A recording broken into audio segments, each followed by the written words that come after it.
He caught him with the cleaner shots. Jeremy's a little fast guy, but let's be honest, if he had to come up another weight class and do a super fight against me, I'm crushing on his punches. His hands are gonna break on my face if they had to. When I do catch his, it's not gonna be good for him. Introducing Jiri Prochazka. What's up, champ? How you doing? I bought a shot to Jamal and we just hang out. I told him, like, we fight each other together so we can drink together. What was the reasoning behind you getting into fighting? I had a lot of problems from street fights and it was like a little bit more and more dangerous. You went into the dark room with no lights 3 days. What was the toughest part about doing that, and what was the greatest benefit when you came out? No, just 3 days, 5 days I was there. It was 5 days, Jesus Christ. I want to see Jiri versus Yoel Romero in Dirty Boxing.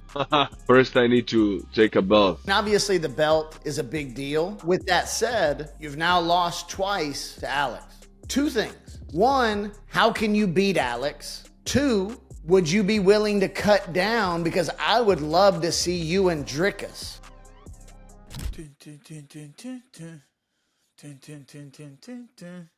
I was just singing that. I forgot. What's up? What's up, everybody? How we doing? Overdogs Podcast is back, and we got a banger episode for you today. Our guest is Jiri Prochazka. We'll see if he figures out how to plug into Riverside here. And I'm interested in speaking with him because some of his responses to questions from the Schmo and other media organizations in the UFC, hilarious. So coming off his big win from Jamahal Hill, I'm here with Ice Bags and Mac Malley, and we're gonna talk the fight game, combat sports, baby. Don't forget about dirty boxing. We're coming. Big announcement coming up soon on Dirty Boxing. I think probably within the next 2 weeks. Announcing the first date for like our first televised streamed event. So yeah, look out for that. We'll post it. We'll post it from Overdogs. We'll post it from Dirty Boxing as well. Obviously, we always talk about it on here anyway. When's the tequila coming, brother? Look, I just broke dry January. 29 days was enough, boys. My man, that's good enough. That's good enough. Cheers, Bags. I like the strike hat, by the way. Strike token dropping tomorrow. You're going to see this on Monday, so it's going to be about 4 days old. It's probably going to be like 10x by then. But strike token dropping. What about the tequila, Mikey?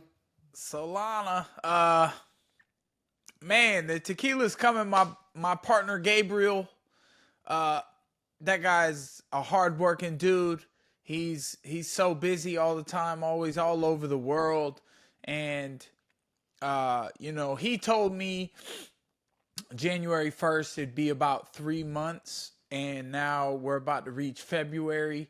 So I would say a month and a half, 2 months, I believe our bottles will be hitting the shelves. And as soon as they do, I'm sure they'll be taken off the shelves. People will be buying them up. You need to. I want to hook up with your boy because I want to drop. I want to drop my own drink.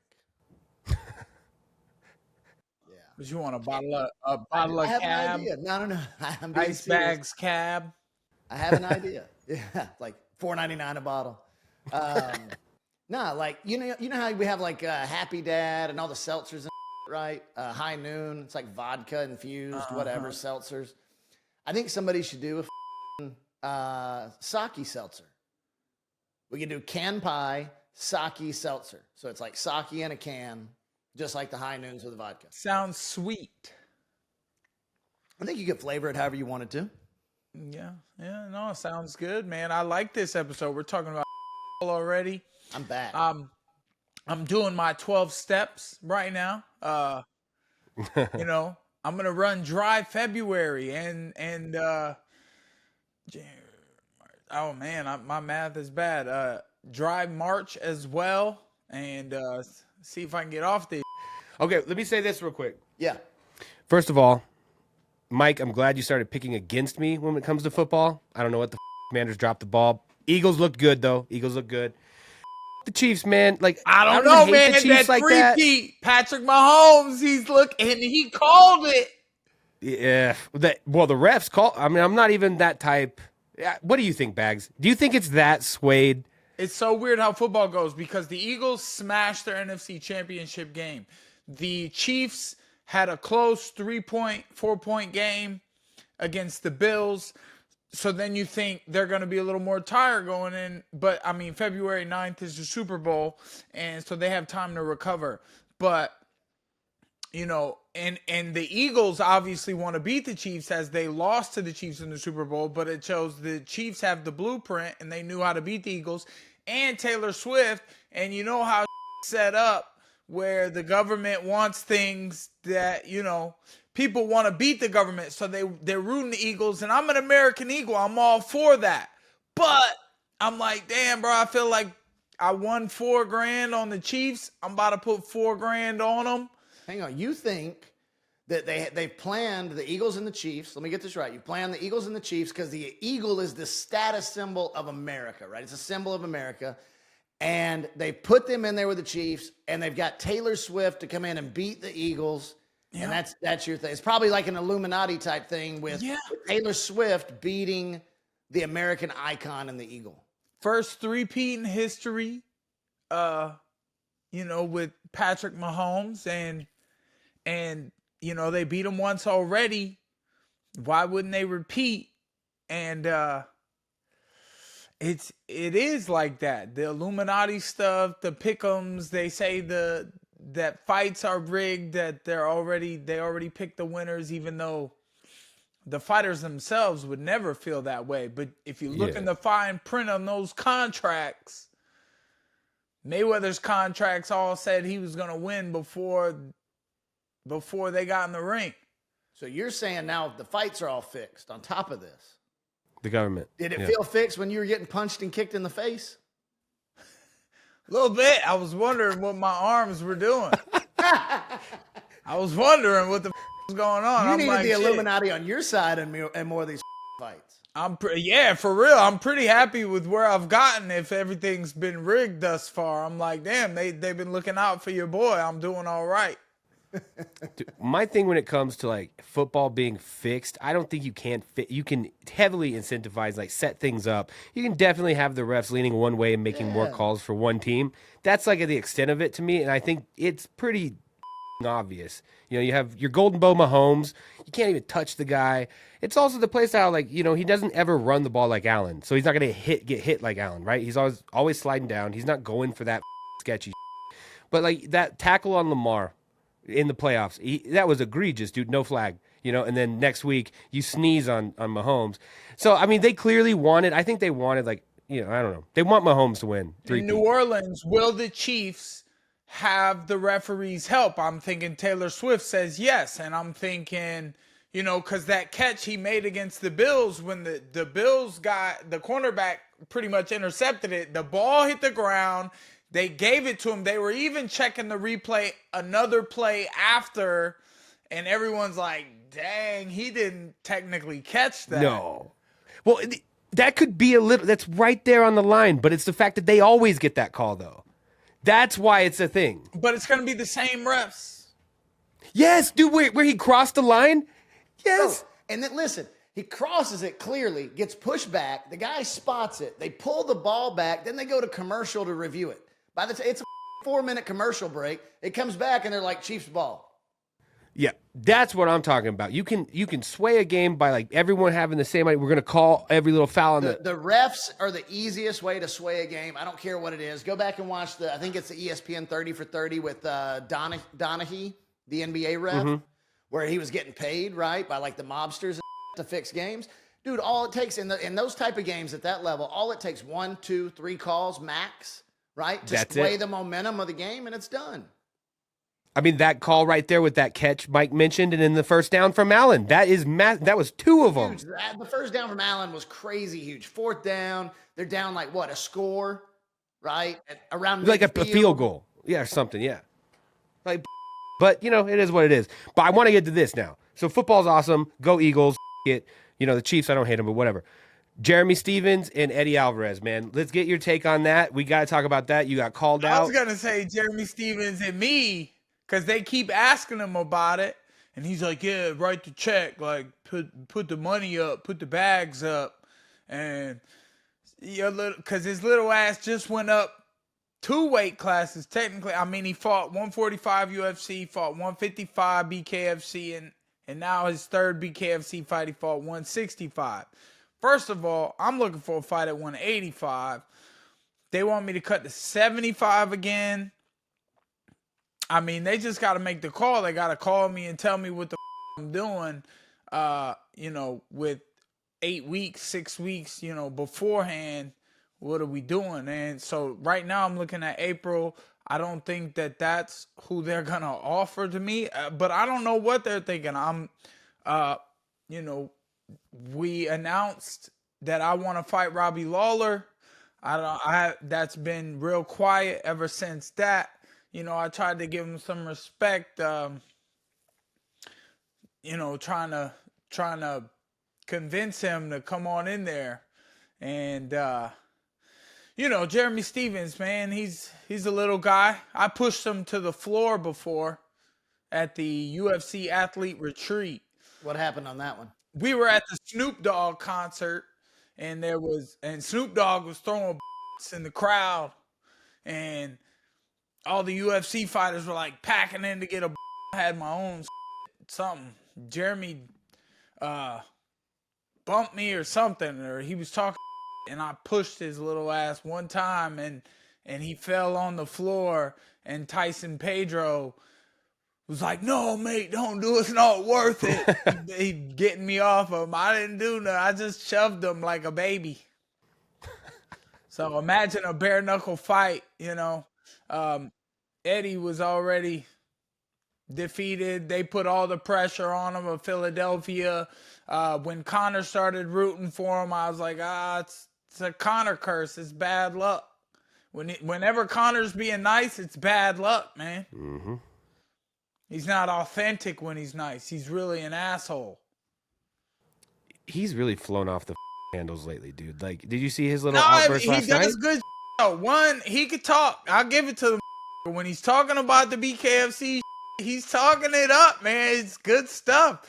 Shout out Big Ben Rothwell. Incredible. Yes. Dude. Mick Terrell should have went to the body if he was going to enter that zone. Because the body was open, but, it's not like it would have hurt him. But, golly, what a punch from Big Ben Rothwell. And you know what I thought right away? Was when David Feldman said the $25 million tournament. Could you imagine Mike Perry versus Big Ben Rothwell? Boy, I'll give it 2 rounds. I'm running from that. And if 2 rounds, if he don't slow down, I'm quitting. He ain't hitting me with that. We need details on this, David, because this makes no sense right now. Putting anybody, what is it? Anybody above like 185 goes heavyweight, I guess, is what they were saying. Yeah, so we're talking either a featherweight or a heavyweight, Mike. Bro, you choose. Make no sense. Yeah. Ben talks to me about sparring and stuff all the time, and I love Ben, he says he spars little guys or whatever. And I'm like, man, I'm so fast to you. I'll just poke you, and I'd have to run away the whole time. I'll be screwed if he hits me with that right hand. Because Mick Terrell is actually really good. Yeah. Yeah. I did not think that would be a one punch. No, that's heavyweight, man. Look, it wasn't even like cocked back. It was about right here and just went across, and that was out. And caught him while he's moving laterally around, like just moving into it. Boom, that's it. I was like, Jesus Christ. And shout out Big Ben, first professional fighter I ever met and got a picture with. Hey, his head's real big now. You big Big Ben's head is huge now.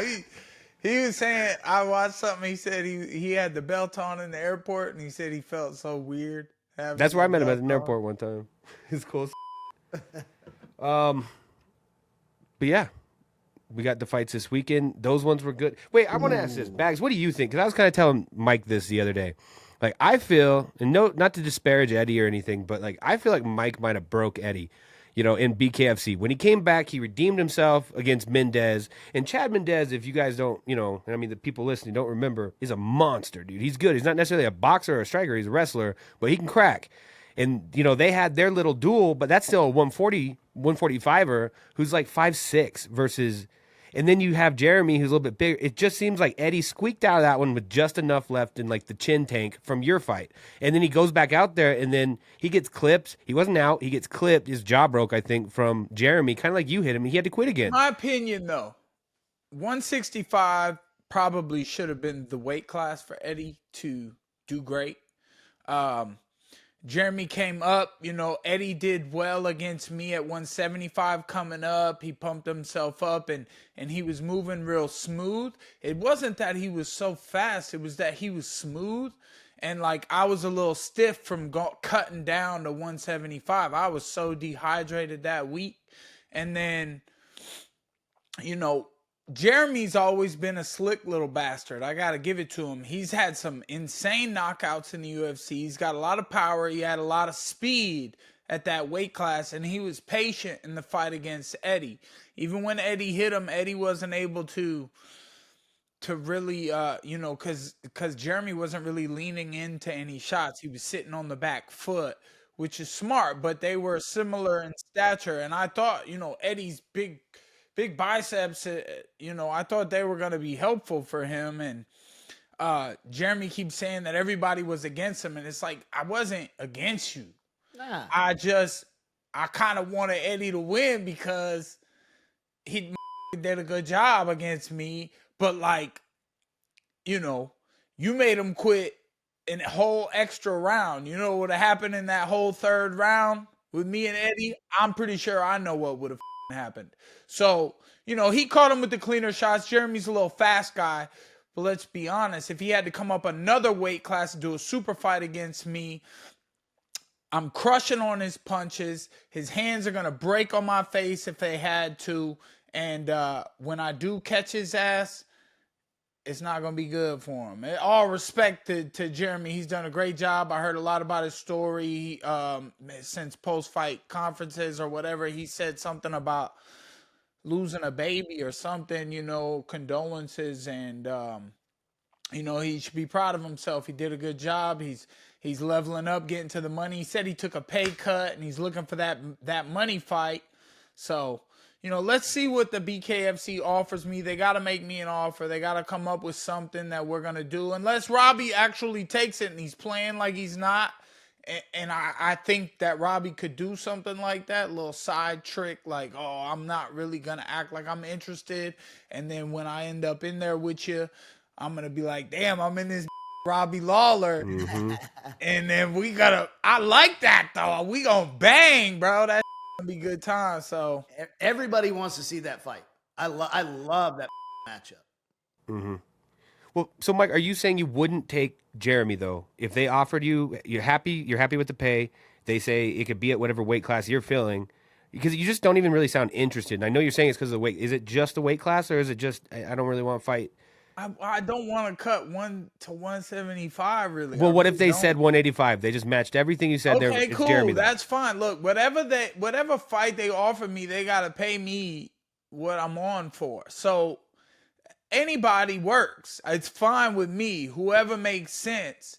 But that's the whole thing. It's got to make sense. And yes, Jeremy has some buzz right now because he had that fight in Philly, but like, they had a good crowd, but how many watched at home? I did. I agree. Yeah. No, I agree. I don't think it did numbers. They did a great look. I'll say this: the production value on it, phenomenal. They did a great job on every that. BKFC show. They do. Their production is incredible. That was over the top nice. It was really well done. I think I would say this with that production value and the card that they put on, they cemented themselves, I think, for the long term, in my mind. Yes. To be like a legit player. They're not going to be UFC. They don't need to be UFC, right? They're not even MMA. But they cemented themselves as a legitimate, like, long-term standing fight league that night. I think they were already on their way just with Mike's banger fights with MVP and Luke and Eddie and Tiago. But that production value to me, even though it didn't have the star power that some of the other ones did, I think was over the top for me. I liked it. I liked it a lot. I couldn't believe it. And then they broke the record for Wells Fargo Arena in Philadelphia for attendance ever. Yeah, I was they did texting great. Mike and Malky and all the guys that night, and I said, man, this is really, really good. BKFC is exciting. It's not for everybody, right? It's a little over the top for a lot of casual fans, but it's exciting. I think some of their matchups are just, like the one guy who was like shaking Philly Fresh. Pat Sullivan. Like, man, that guy is terrified, and he was like shaking at the weigh-ins, and then the guy with the cannoli. That was funny. He gave everyone a cannoli and then he hit it out of his head. Dude got so mad. He thought he was going to eat that cannoli. He wanted it so bad. But I feel like there's some mismatches in there where they get this great highlight out of it. From one guy who's, who was a nobody. Now he's got this highlight in BKFC. And my biggest gripe about BKFC is, from a fan perspective, and this card was actually pretty good. Dude, what about when he knocked him out and he almost went through the ropes? His head almost came off, dude. He Looney Tuned him. But I've seen cards, right, where 80% of the card just quits. They take a knee, they quit, they don't come out of the corner. Like, that seems to be like 70% of some of these cards. That's not fun from a fan perspective. Mm-hmm. Introducing Jiri Prochazka. What's up, champ? How you doing? Hey guys, I'm great. Good to speak with you, man. Coming off your big win of Jamahal Hill. Congratulations on that. Thank you so much. Oh, you're welcome. So Jiri, could you, because it was a really fun fight to watch. I really enjoyed watching that fight. I thought you guys had fight of the night, and it drew me in. You guys were both battling it out, and you were a step ahead the whole time. And could you walk us through that performance of what that fight felt like, and up to the point of when you found your finish? Yeah, like before every fight, we had a plan, but plan what to do, what I want to realize in a fight, and I worked on that like more than 2-3 months. What I want to realize in this fight, and I made it especially in that fight. Like these quick changes of movement, fast catching the right angle.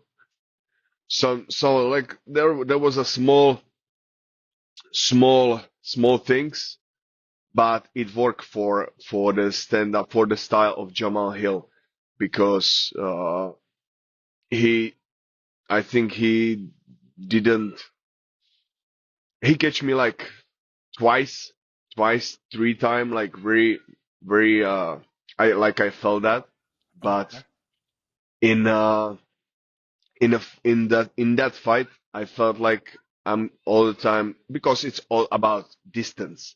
Who's controlling the distance, the movement, the angles? That guy is winning the fight, and I'm most of my fights, I'm fighting just for my intuition, intuitively. I'm many times letting my emotions to go in and be just show the rare power, and this time I said to myself, man, I need to just control it all the time. So that was one of the main thing what was successful, and I'm very glad for that. Yeah. Beautiful. I mean, you remind me so much of like a warrior I've seen in a movie somewhere. I think about that howl that you do. This shit's so Yeah. intense, man. This is something what I really like to when I'm fighting, I want to be me, and that's me. Yeah, to show the like rare power and really live that, show that pure aggression with with a calm mind. Yeah, this is it. Yeah, to connect it these two worlds, and sometimes it's good. Yeah. I'm curious. So does bringing Ashley, the one with cancer, if no one knows this, he brought Ashley to the. It's a beautiful story, Jiří. Hats off to you for that, man. You're a real man. Did that give you any? Does it give you motivation? It obviously gives you motivation, but like, does that put any pressure on you when you're going out there in round 3? You know it's a close fight. Are you feeling anything? What's that like, man? Having her in the crowd right there. Uh, Man, that was another thing for like the fight was a fight, and the thing about the foundation and Ashley and the help to the oncologist patients was a second thing. I think the much bigger than the fight, but I was just focused for the fight, nothing else. And of course, it gave me like motivation to show myself better, but still, it's about to help each other. Yes, sir. This one that thing was just about that, yeah, and the fight was about the fight. Jiří, if you don't mind, tell us a little bit about what got you into the martial arts. I want to know a little bit of the backstory on what got you into fighting, and then what motivated you to take it from fighting to the next level, and obviously on to the highest level at the UFC. But what was that motivation? What was the reasoning behind you getting into fighting? To getting in the fighting, that was just the reason is that I was just a young aggressive guy, no aggressive, a lot of energy guy with a lot of energy, and I had a lot of problems from street fights and all these things. So I had to cultivate this energy, and that's why the martial arts helped me to cultivate this energy in one direction.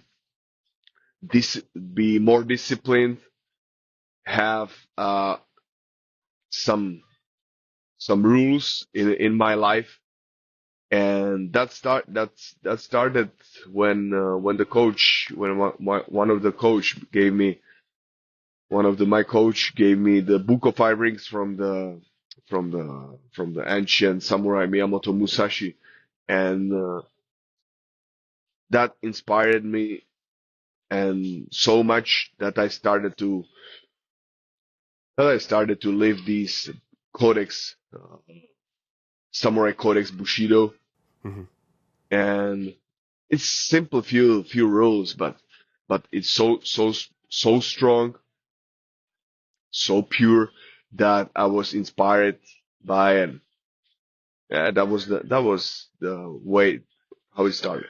Was there a point in your life where you were doing the street fighting and things were happening where things could have gone one way until you found another path?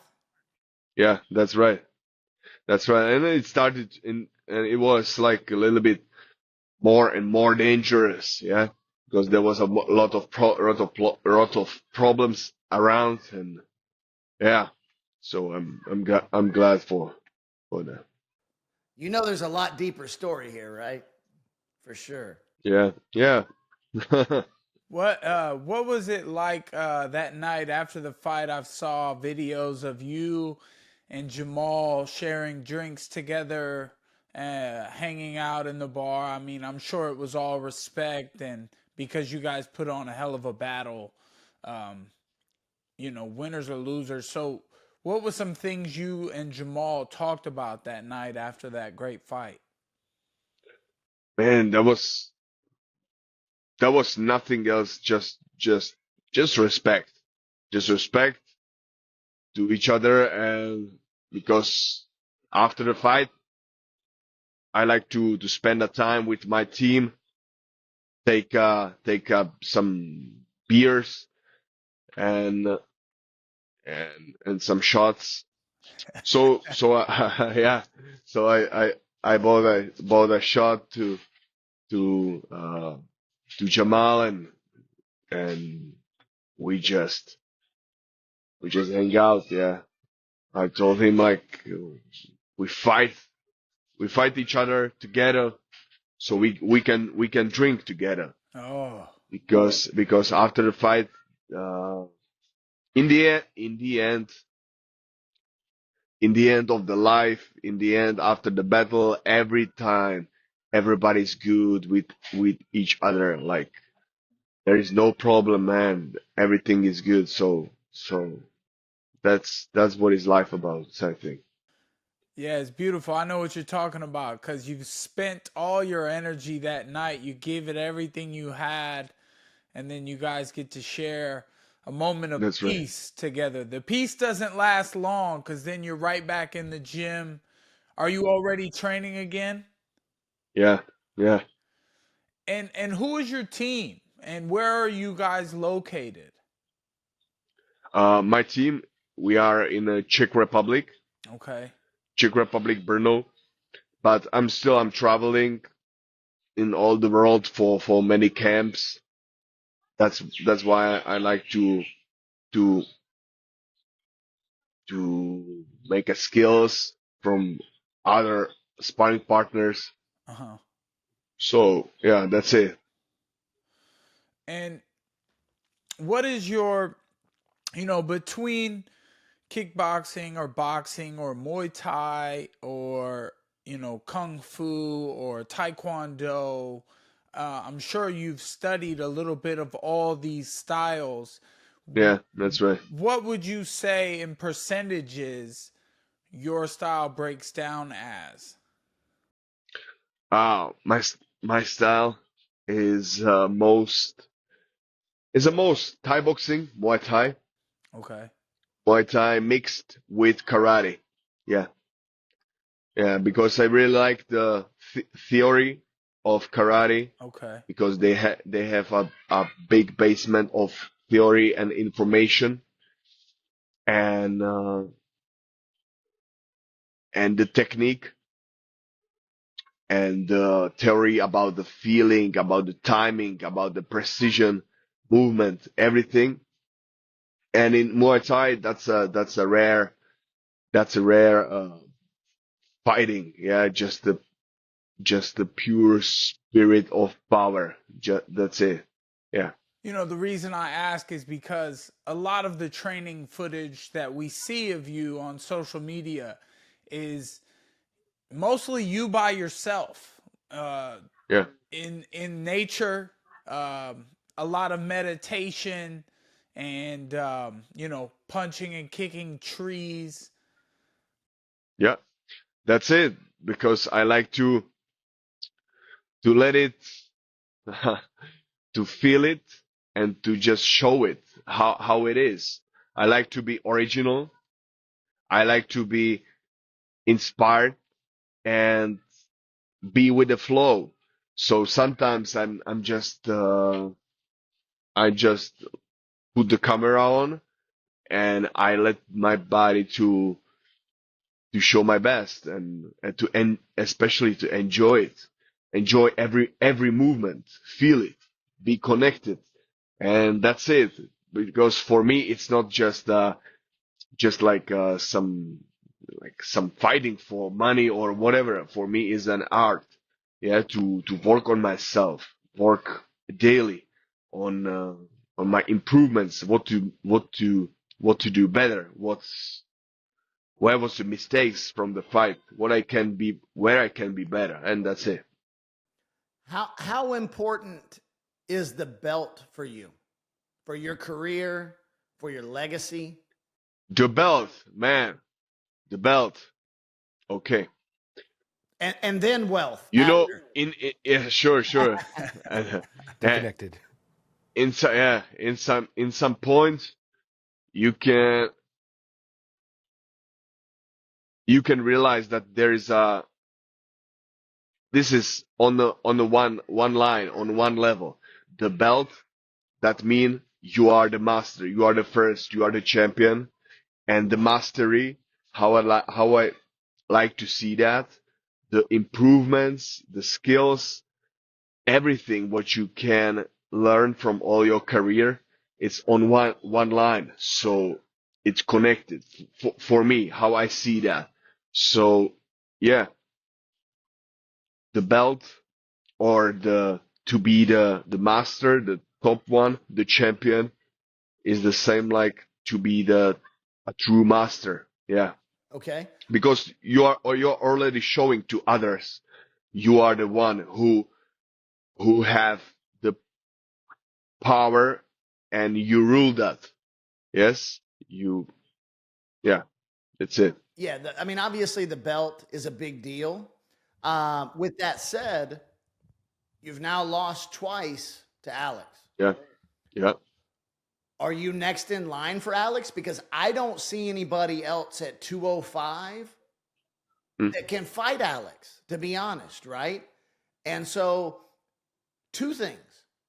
One, how can you beat Alex, right? Two, would you be willing to cut down? Because I would love to see you and Dricus. Sure. So with Alex, I would like to fight him like in my next, like a next opponent. But right now I don't like to push it. If the UFC and negotiation about that wants to prove me with some opponent, like I said, I see the three guys there who's from top 5, like the challenge for me, because I don't want to fight other guys. That's Alex. There is Ankalaev, and third one is we spoke about Jan Blachowicz, because he showed a really nice performance against Ankalaev too. Ankalaev against Alex too. So one of these three, for me, I like to stand, and that's for me. Like for me, is right now, right this year. I really doesn't matter for me. I know I'm going to the top right now, and just give me some opponent, and I want to prove that. I want to show that I'm the champion. That's it. Would you be willing to, or are you able to cut down? Yeah, like you said, for me it's not nothing hard to cut down to the middleweight, because I'm normally like to 15 to 8 to 20. That's the same weight as me, except I've got a big belly. Yeah. So yeah, I got no problem for me is in that. So, and I think there will be a much a big advantage in a power and a strength, and yeah. So for me it doesn't matter. But first, like I said, I wanna take the belt in the light heavyweight to prove that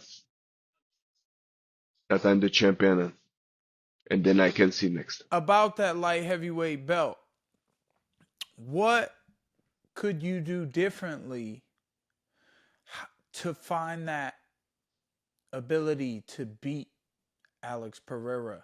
Right now, like I said, or like I showed in the last fight, Yeah.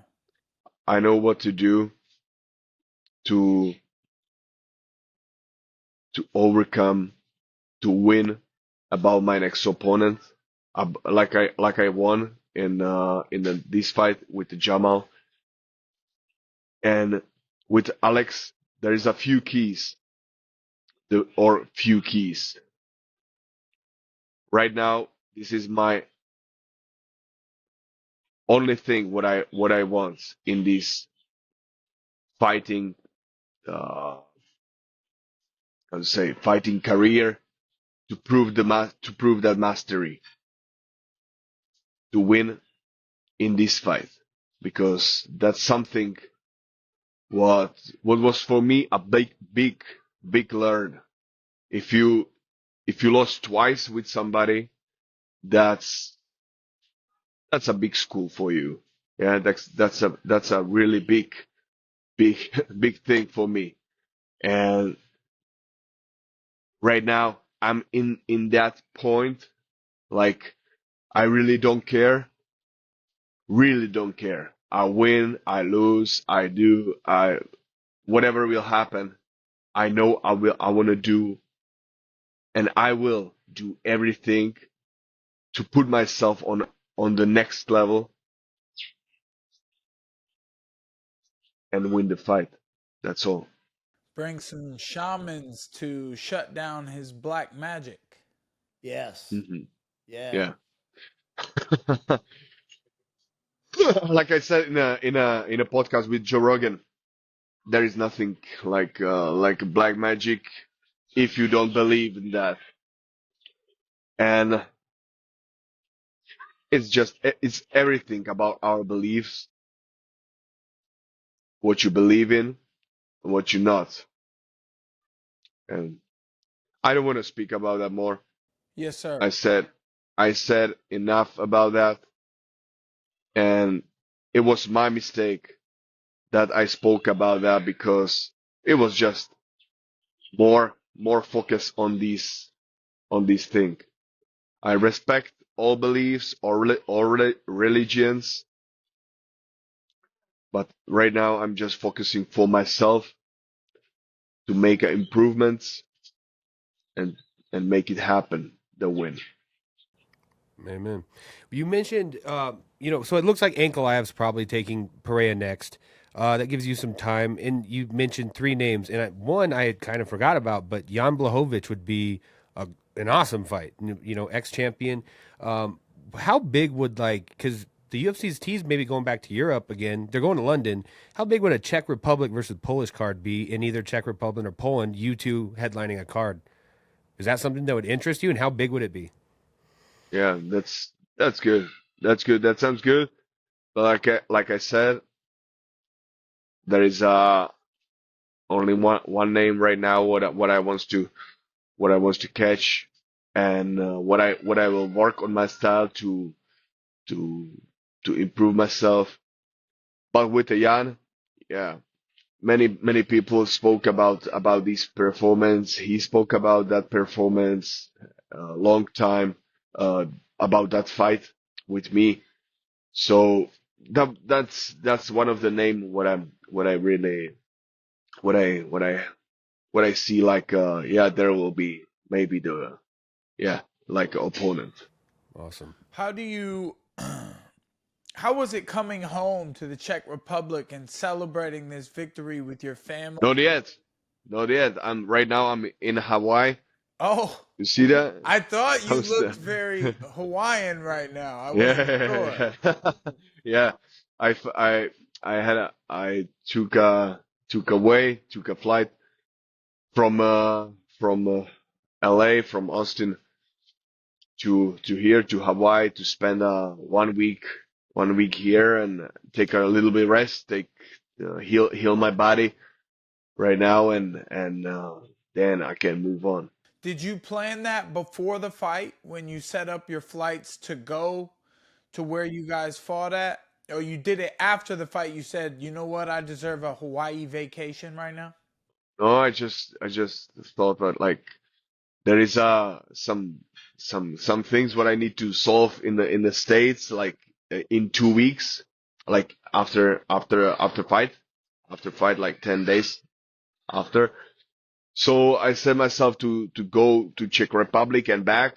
No, I want to take some little rest to Hawaii, heal the body, heal the everything, see the ocean, and yeah, you know, It's beautiful out there in Hawaii. I love Hawaii for sure. yeah.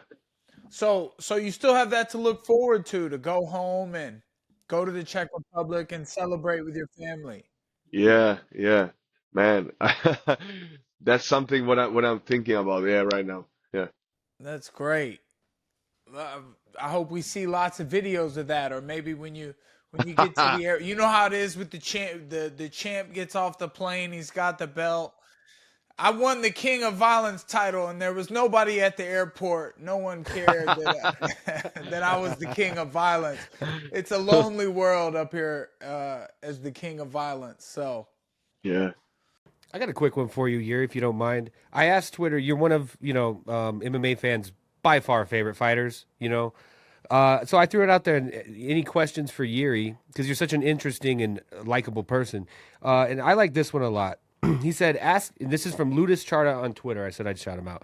Ask him what advice he would give to people seeking beginner meditation as something they want to practice more. As a man who prefers to be a warrior in the garden, I feel like my personal intrigue here would relate more coming from Jiří than let's see some hot blonde who is a hippie yoga teacher. So what is the value of meditation? How do you begin that process for someone that's unaware? Man, this is something what was really helpful for me, like after the second fight with Alex, that I stayed, I was first time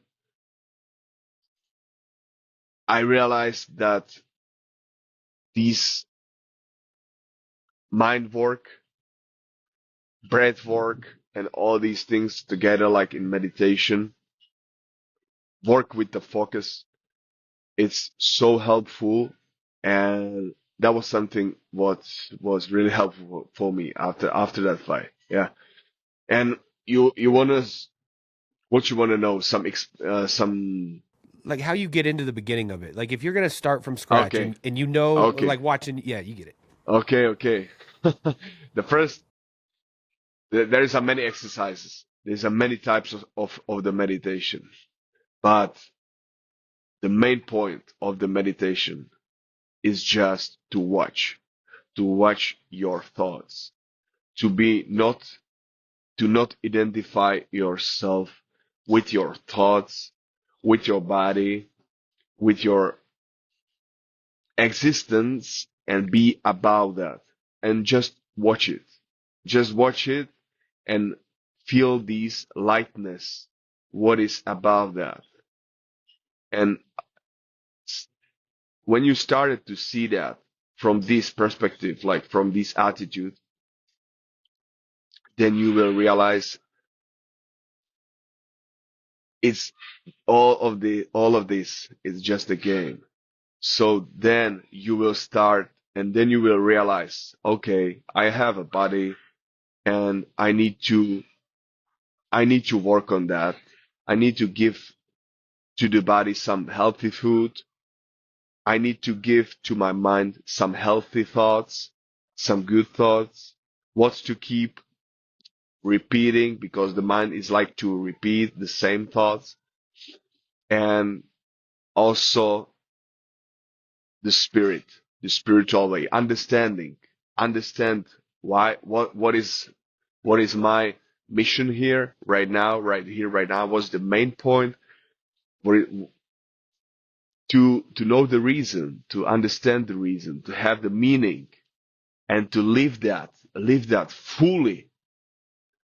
So that's about, for me, the meditation is. So no, Awesome. or for me, this is I think the main point of the meditation. Just watch it, to be above. That's Observe. Yeah. it. Yeah, observe. Yeah. And then one little thing, you stayed in it reminds me of like Aaron Rodgers. I don't know if you watch American football, but you went into the dark room with no lights 3 days. What was the toughest part about doing that, and what was the greatest benefit when you came out? not just 3 days, 5 days. I was It there. was 5 days. Jesus Christ. Yeah, but there is a people who spend it like 2 weeks there, 1 month. But yeah, I was there just for 5 days, and uh, when you don't eat anything like there, just a drink of water, Mm-hmm. there's everything is much faster. Yeah, all the process in your mind is going much faster.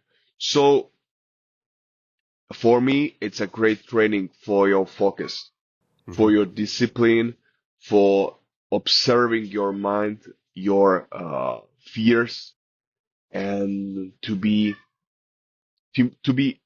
like all the time, to be more present. That's it. Yeah. That's awesome. Can you talk to us about CZ Farms, which is your new safety program? Yeah. Yeah. Ooh, with the CZ and safety is there's a like great collaboration with what I'm very glad for, because I already have the from CZ brand like more than 8 years, and now when the collaboration started, uh, I was in France with Eric Graufel, who's the like more than 10 years the best sport in the world, like the best guy like in the and when I came the spot with him for the CZ, we I just I just was surprised how good he is, really. And because it's my hobby, yeah, to go and on the range. So yeah, I'm very glad for that. And right now we are starting these uh safety with the safety uh how to say collaboration, and to show the people that there is really important to know how to manipulate with the, and it's much more important than other things in this thing. Yeah. Well, nice. It's always good to, you hear about You accidents. have you have or you are that's it. No, I am not a wielding person. Yeah, yeah. I stay away from that stuff. You know, also my history, that happened to me at a young age, so it kind of took that away from me. And when I was younger, I used to go hunting, things like that. But now Yeah. that I'm older, I have a couple little children in the house. There's no reason.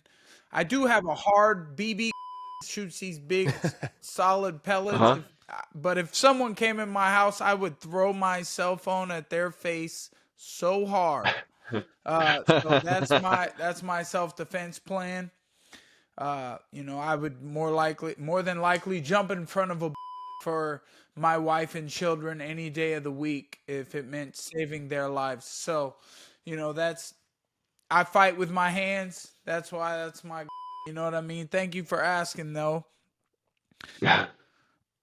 You know, I don't know if you've seen it, but we have a new sport and it's called Dirty Boxing Championships. We have a new league, DBX. And I was wondering if you've seen it and what you think about it. We have videos if you have not seen it.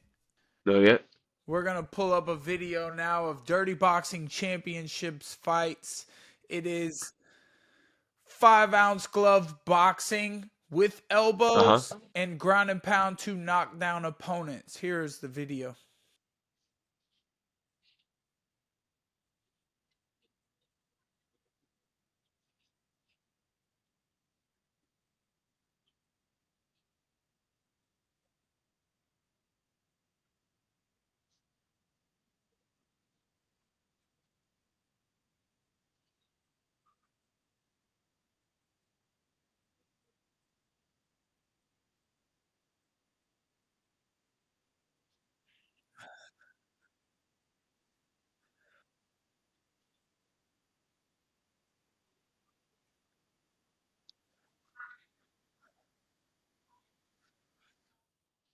Ooh. Ooh. Yoel Romero, that was our main event, our first ever private Yeah. show. So, telling you about the rules and now seeing a little bit of the clips. What do you think about dirty boxing? Dirty boxing. Dirty boxing is I worked on that in this preparation for Jamal. Yeah, I worked on the dirty boxing because it's close. Yeah, it's very close. Yeah, and you work on these high punches, and it's really good and effective. But what's the rules? What's the rules there? So the rules are, It's yeah. so have you seen any of my BKFC fights? Yes.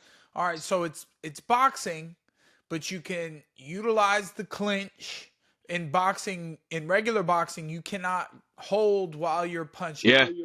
So you can Understood. utilize the clinch. You can elbow, which no Oh, it's boxing great. has any elbows. And if you knock an opponent down with a strike, a punch or an elbow, you can ground and pound for a finish. So no standing 8 count. That's good. That's good. We'd love to see you in dirty boxing I want to see someday. Jiří versus Yoel Romero in dirty boxing. Woo! So, first, I need to take a bath You get the about the belt Alex. first. Hey, you Of get the course, belt of first, then you course, call sir. us. We know that that's your plan. The way that you fought last time was such an incredible matchup. Such an awesome fight. I really saw your warrior spirit. That's why I keep mentioning it, because I saw it in that fight. That fight was the funnest fight that night to watch, and there were some great fights on that card. Yeah. I got to say this, Jiří. I got to ask you this. I felt like you had leveled up, especially when it came to your footwork in that fight, the way you went in and out, right? You avoided taking the big shots. You felt very comfortable in there. Yeah. That was something, man. And I worked on these improvements like more than like 6 months in a row, one row. So I'm happy that I showed that. And till the next fight, now I'm starting with the next one. Right? What do you like to do outside of fighting? What are your I was hobbies? just gonna ask, do you Netflix and chill? Yeah, You I like do. it. Yes, I like, but there is a still all the time something what to do, what to work on, and after that work, I can rest. I can do something what relax me, like to go to the sauna, to read a book, to watch some movie or whatever. But first, I like to work on what I need to work, and this is what makes me really happy. Yeah, believe me. 1% every day, at least. Yeah, that's it. That's it. You're such an interesting character because I've heard stories. Tell me if they're not true, but you're so calm, respectful. You don't ever talk or have beef with nobody. All your responses super measured and paced. You're just so chill, dude. But then I hear stories like when you were younger, you would rip beers through like the gas line of like a motorcycle. What? I heard wild stories about you. Like they used to say, I'll look it up. Someone said you used to drink beer through like a gas line of a motorcycle. I know that was not a beer. That was a vodka. Oh, see, look, I was right. Even better. It's even more gangster. Okay, so then how does that person, become? Did you change or what? Man, there was a much like more interesting stories behind that, or in these types of stories. But this is like something what I try to balance my like wildness Mm-hmm. and the calm way to to be a samurai. So I need to balance it, yeah, right now. So yeah, So it's like you bottled up that kind of craziness, that wildness into just releasing it in your training and in the cage, it sounds like. that's right. That's right. Cool. That's badass, dude. I was gonna be so sad if, like you said, that wasn't true and I was tripping balls, but it was vodka. You were ripping that. That's gangster.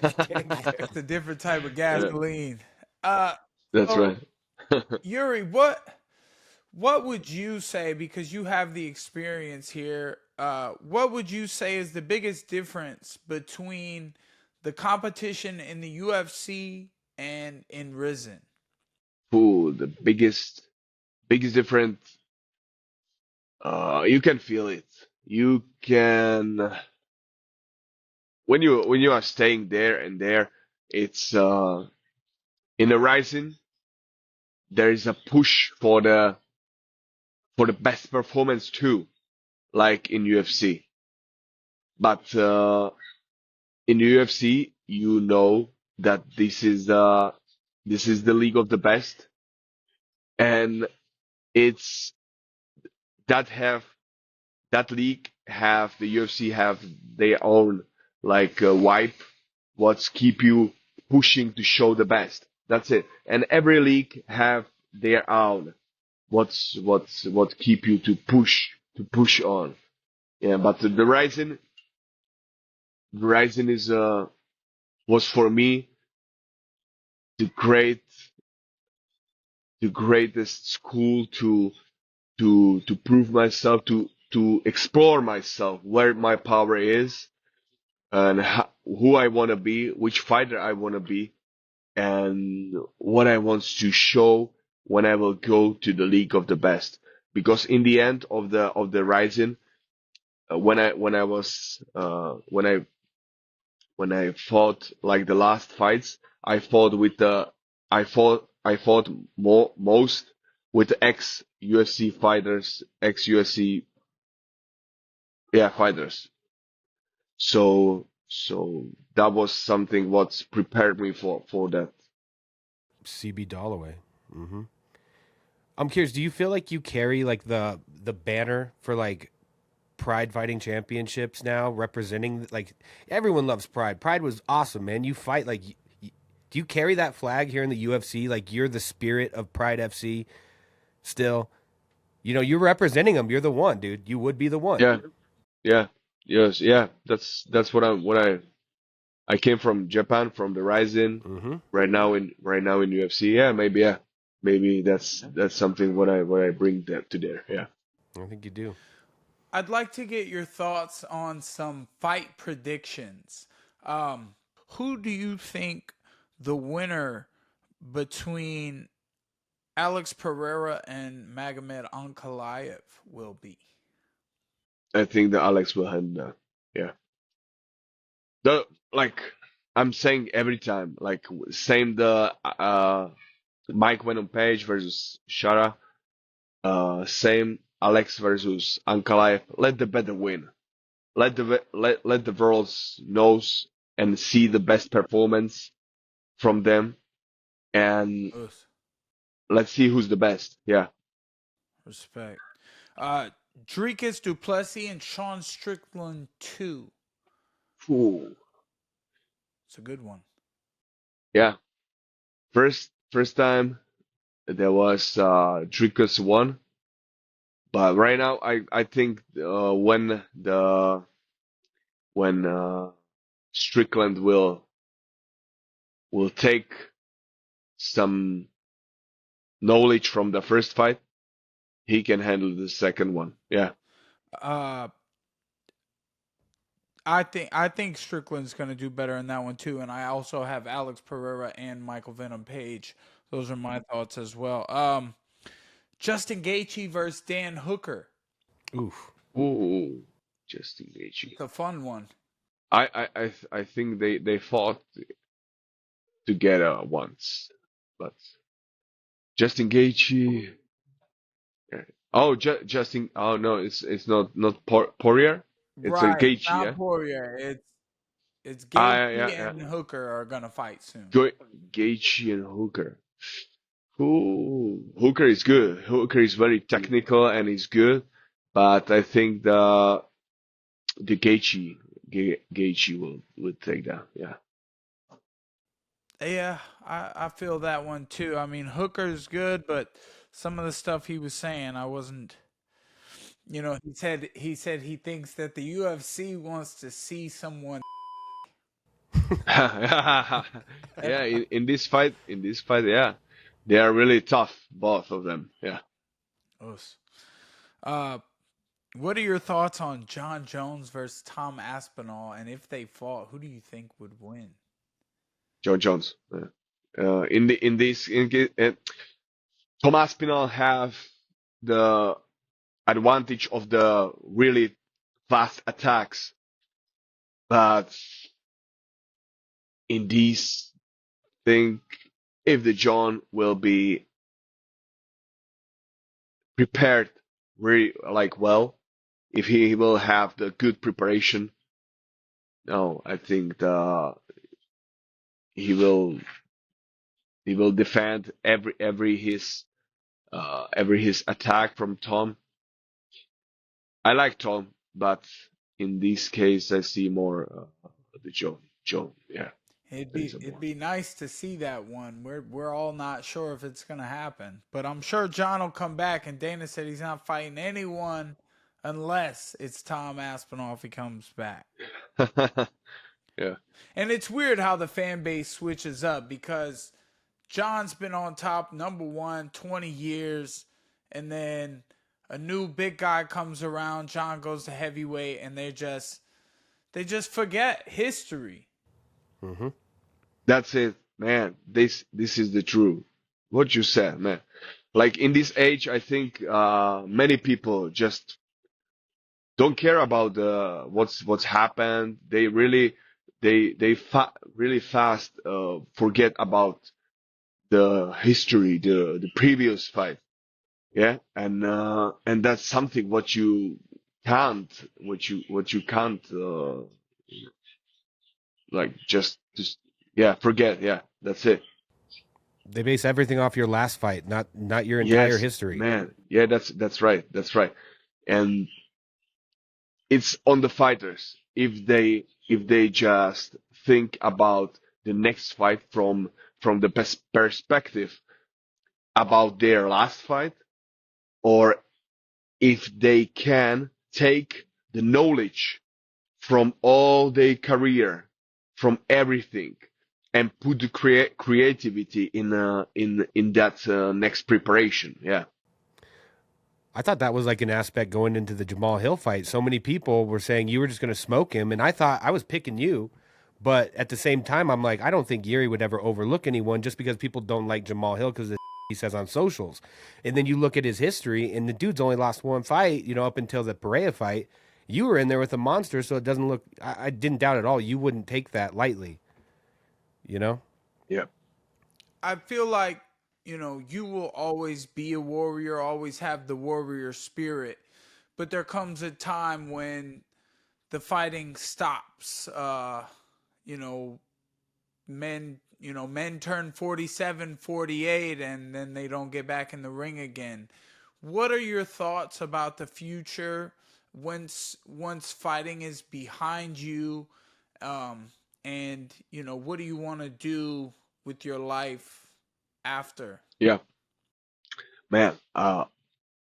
Right now, like I said, to the guys, we are still working on the on the brand.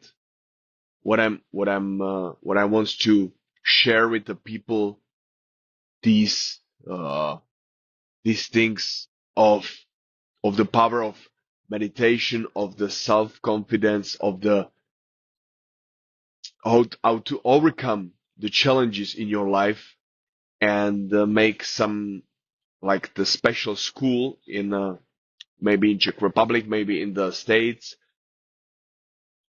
about the young fighters to make make a special fighter, something like Performance Institute, Mhm.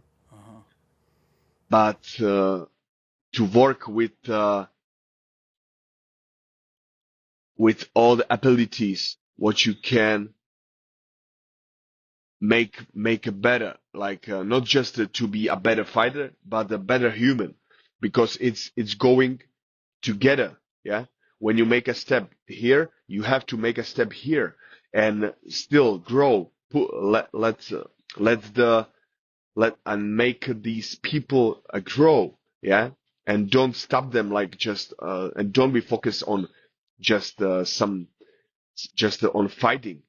Because when you understand yourself, when you understand your body, your mind, and you really work much better with your reflexes, with your strength and conditioning, man, it's really powerful. So that's what I want to be focused on, to give back to the other fighters, to the younger athletes, which they feel there is a potential in their bodies, in their minds, how to take a best from them.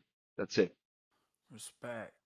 You'll fill up that school really quick. I know all the fighters look up to people like you and Mike, because you and Mike, I've always told Mike is like every fighter's favorite fighter, because he's got what you just can't teach. Like both of you, you're tough, you get punched, and it wakes you up. You guys thrive in violence and chaos. Listen, Mac, thank you so much for including me in that comparison with Jiri Prochazka. But this guy is a warrior on another level. I like his warrior spirit, his shaman stuff, his mentality, his beliefs, and all that stuff. I respect it so much because you believe so much in yourself and the things you believe in. It motivates me, and the way you performed is so incredible. So I wish you much continued success in your battles, man. And Thank you. I wasn't saying bye. I wasn't saying bye. I was just trying to let them know that we Thank you. appreciate you and everything that you sacrifice when you get in that ring and you battle your Yes. heart out. Excuse my language. Amen. Thank you, Mike. Well, so real quick, man, I gotta know this, because we do see you kind of like travel everywhere. You're kind of like a lone wolf. You know, you have your team or whatever. But who would be one historical figure or fighter, living or dead, that you would like to train with? Like it could be anybody. Good question. Just one guy. You can tell me a Man, couple if you want there's to. a man. There is a many ancient warriors. What I like to share knowledge and all these things, because that's the rarest power from the history to take, and from especially the some old warriors who achieved a big age, so they can, like most favorite one, the Miyamoto Musashi, the swordsman from Japan. Mm-hmm. Like he achieved almost like 60. He was 60 years old, and then he wrote he's the rarest book I ever read, and that's the Book of Five Rings. And man, when you just read that book, you can see in so few simple sentences, like how deep he can go in just few words, and it's connected with the fighting, with the living, with the with the everything, and it's a one role. So you can see the depth from that and feel that. Man, that's something what. So for your question, Miyamoto Musashi, yeah. The Book of Five Rings. Yeah, Book of Five Rings. Yeah, yeah. Check that That's out something on what audio. there is really like everything in one side. You can learn how to fight the best, how to watch the fight, how to fight, how to see the right attitude to go with to the fight, and the right attitude to live with, like the peaceful life. So it's connected. That's why I think like Joe Rogan said, the martial arts is speaking through the all sports, all languages. You know, you can understand everything. Then it's not like just some like a sport. It's going at the deepest level through everything. I love that movie, The Ten Rings. I don't know if you've seen it, but I love that movie. I thought that was one of the coolest new superheroes. The guy has the five rings on each arm. Martial arts. You seen Yeah, I it? saw that too. Yeah, Yeah, that's yeah, a good one. yeah, yeah. Shang-Chi. Yeah, Shang-Chi. Yeah, dude. Yeah, bro. Yeah, So yeah. cool, man. All right, Yuri, I got to ask you one other. I just got to know. And I don't know if you answered this. I watched the whole Joe Rogan one. I don't think he asked you this. Did you hang out with the two guys you were talking about after the fights? I got Man, to know, dude. We got to know. It's a no man, judgment zone.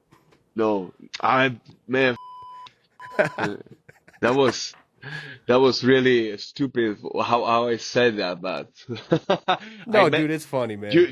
you know how I meant that, or you saw that or not? I saw it, yeah. Drinks with the boys after a big fight, man. Man, there was a two friends from Czech Republic who came like to be a fan of like on my fight, and Yeah. I invited them to be there. And every time when we celebrate, we are wild. We are destroying the things around us, and so I meant that like normally, like We'll put this out as a reel. We'll let it know. I mean, everyone knows, dude. It's just it was funny as hell, man. It was funny as yeah, hell. it was funny, yeah.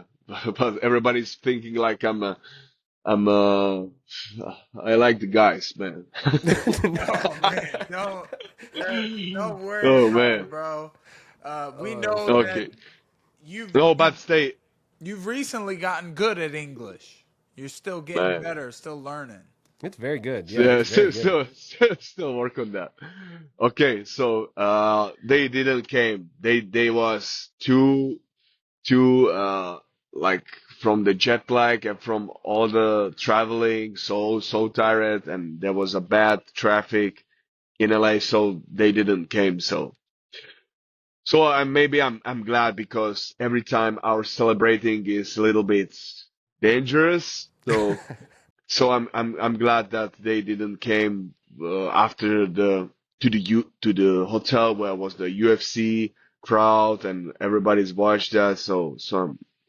Let's keep it for the Czech Republic. So Well, yeah, it's good that you're getting some peaceful time out there in Hawaii. And sometimes, as you get up higher towards the top, I mean, you are on top. Sometimes you have to break away from those, you know what I mean, peer pressure to get you in trouble, things like that. You're working up towards that success of being a great businessman and warrior, and then other people who have always been here. understand. I Yeah, know friendships is one thing, but sometimes you gotta watch out for that stuff. Can't get carried away. Jiri, I want to thank you so much for your time spending with us on your vacation. Please go enjoy Hawaii, and it was an honor to speak with you and get to meet you. man, Absolutely. thank you. Absolute honor to speak with you too. Oh, thank And I want to wish you the best to your career. And guys, Thank you thanks. so much. Let's. Thank you so much, brother. Yeah, let's go for that. Oh, Let's go for My that, bro. Yeah. That's my boy right there. I'm gonna go take a man. vodka Jiri. shot. Let's go for that, guys. See ya. Thank Thanks. you. Shout out to Jiri Prochazka, man. Such a savage dude. Really was an honor speaking with him. I love his mindset on things. He's so spiritual, and he just believes in all this energy of everything he does around him leads towards learning and great power, and leads to great response to trillichance. You know what I mean? So, Amen. shout out to that. You guys make sure you follow, like, subscribe, comment, Overdogs Podcast. Keep up with us. We got some more bangers coming for you all year. I mean, that was a huge one, coming off a huge win. And we're constantly leveling up, constantly learning, constantly growing. You know, thank you guys. Thanks so Best much we to can everybody who keeps up with Overdogs Podcast. It's such an opportunity for us to get to speak with these people who are on top of the limelight right now. Amen. Mike, shout out to you, man. You've gotten so good at talking to the fighters, and we get them because they want to talk Shout to Mike out Perry to you, too. Mac. Hey, thanks, bro. Shout out to Ice Bags. He had to leave, guys. I seen you. You had a little anniversary, a 1 year Yeah. anniversary. You and your girl, man. Shout out to y'all, man. Love Hey, it. thanks, Beautiful. man. She got all pumped, bro. She's all like, "Oh, Mike Perry liked our picture," and I was like, "Yeah, Mike's chill." Tell her, y'all want to keep. Tell her, y'all want to keep going. You keep it. You keep those things to yourself. Don't be getting too excited about anything another man did. You know what I mean?